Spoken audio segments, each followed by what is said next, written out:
I stood in my cap and gown, exactly where they told me to stand. I kept checking my phone. I didn't call. I didn't remind them. The ceremony ended. The seat stayed empty. That silence told me everything I needed to know. I stood in my cap and gown, exactly where they told me to stand. My hands were cold. The auditorium smelled like cheap flowers and sweat. Phones lit like tiny altars. I kept checking my phone. I didn't call. I didn't remind them. People smiled in the rows. They clapped for names I didn't know.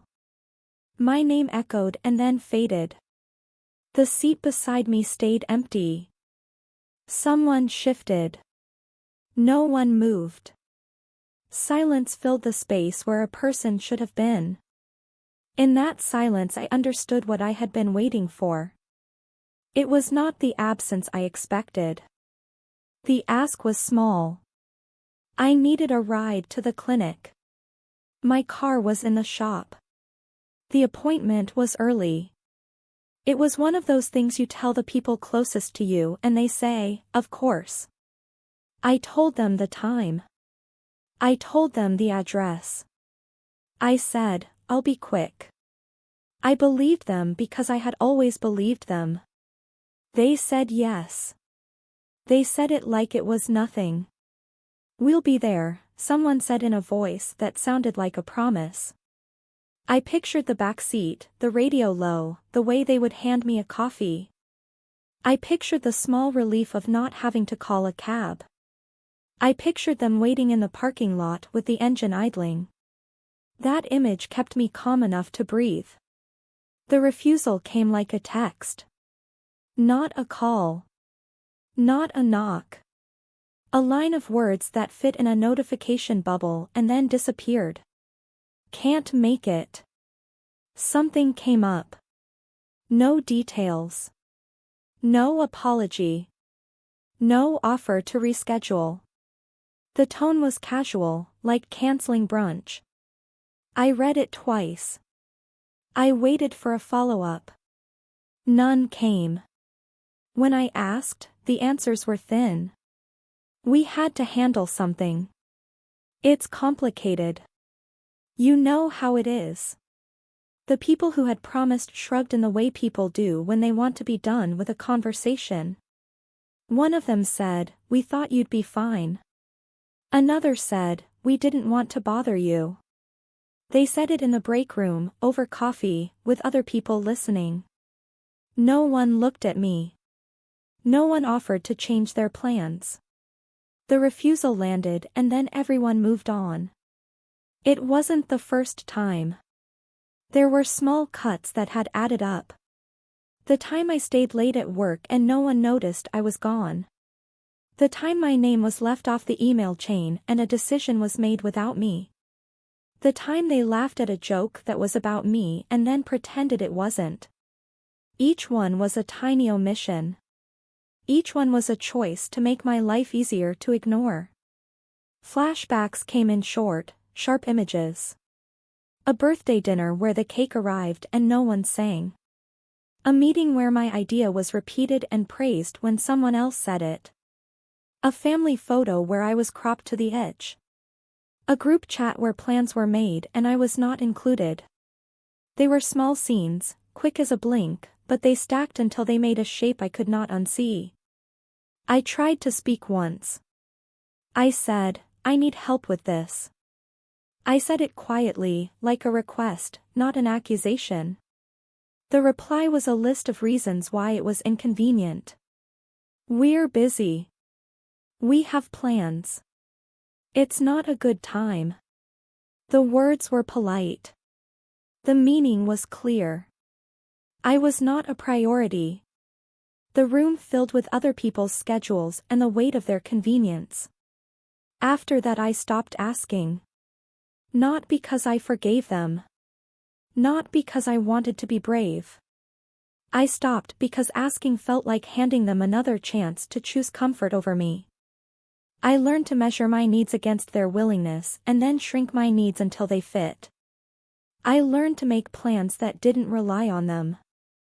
I learned to carry my own keys. I didn't cry. I didn't shout. I made a list. I wrote down dates, times, messages. I took screenshots. I put receipts in a drawer. I watched how they rearranged their lives without me, and I noted the pattern. It was not dramatic. It was not sudden. It was a steady, quiet erasure. By the time the ceremony ended and the seat beside me stayed empty, I had already been practicing absence for a long time. I started keeping a quiet ledger. Small things at first. A meeting where I brought the numbers and someone else presented them like they were new. A potluck where my dish arrived and no one asked what was in it. A birthday where the group photo was posted and I was cropped to the edge. Each one felt minor alone. Together they made a shape. The montage plays in my head like a slow slideshow. The time my name was left off an email and a deadline moved without me. The time I stayed late and the office lights went out without anyone checking the empty desk. The time a coworker thanked the team for work I did alone. The time my sister texted a photo of a family dinner and I wasn't in it. The time a friend posted a memory of a trip and the caption read, "Wish you were here," to everyone but me. Small cuts. Quiet omissions. People rearranged their lives around convenience and I fit into the gaps. They benefited from my silence. Promotions slid past me. Invitations stopped arriving. When I did speak up, it was met with a smile and a redirect. "Oh, we didn't think you'd want to come. We thought you were busy. We didn't want to bother you." The language was soft. The effect was sharp. It was easier for them to say nothing than to change anything. Social media became a map of absence. Tagged photos where I wasn't tagged. Group chats where plans were made and then edited to remove me. Screenshots of conversations that proved I had been told one thing and then excluded from the outcome. I started saving those screenshots. I saved the messages that said, "We'll be there," and the ones that said, "Can't make it." I saved the receipts from events I paid for alone. I wrote dates in a notebook.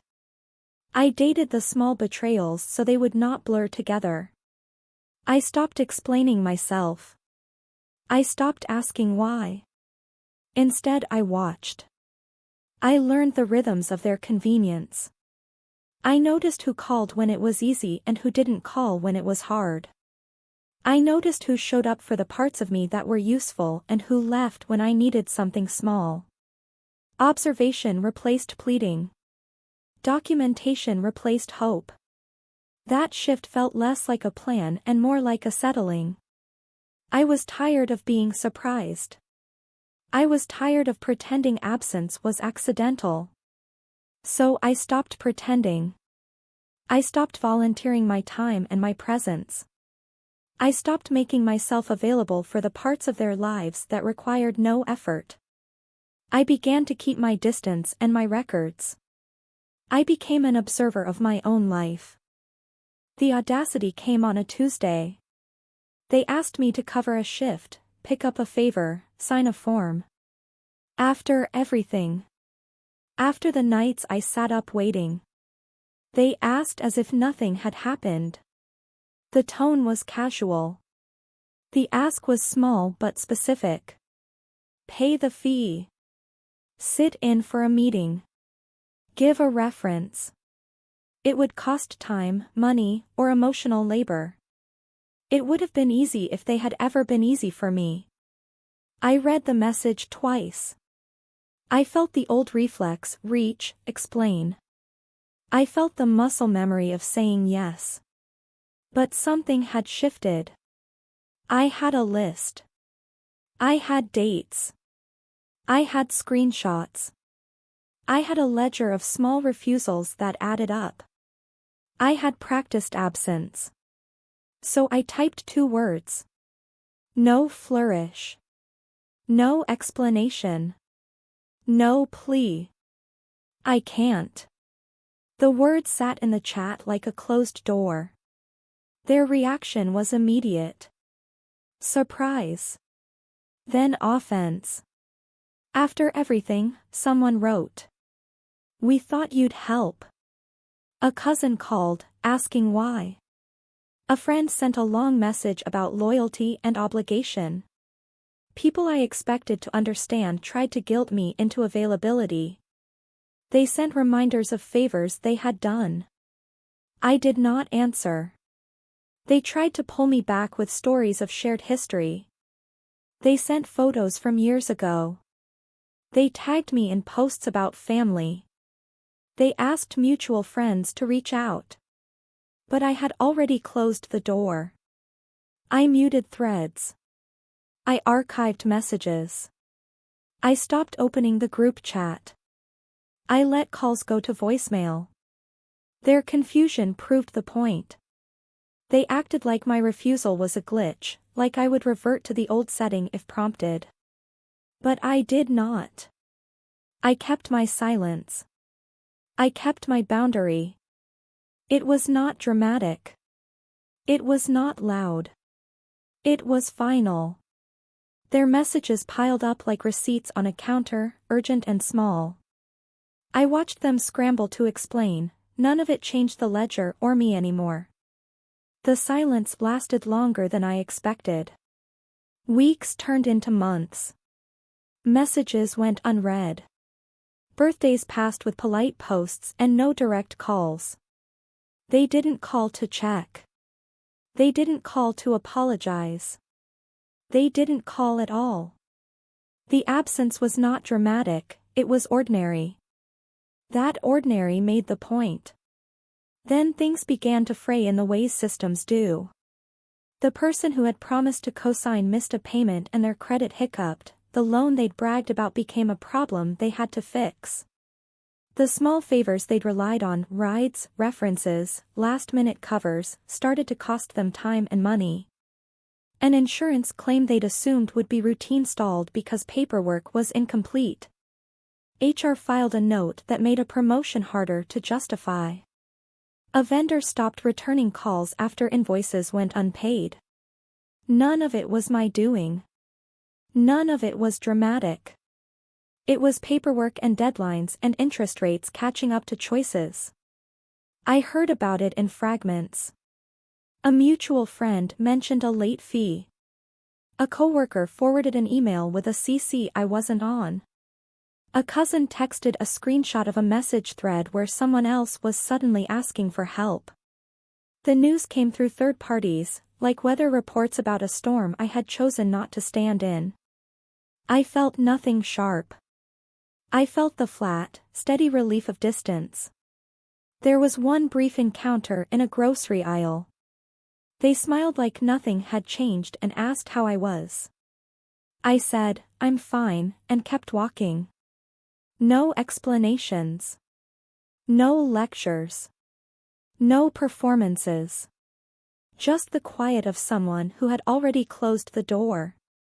I started building small things that belonged only to me. I paid my own bills on time. I learned the bus routes. I planted a window herb garden. I took a class that had nothing to do with anyone else. It was not a glow-up.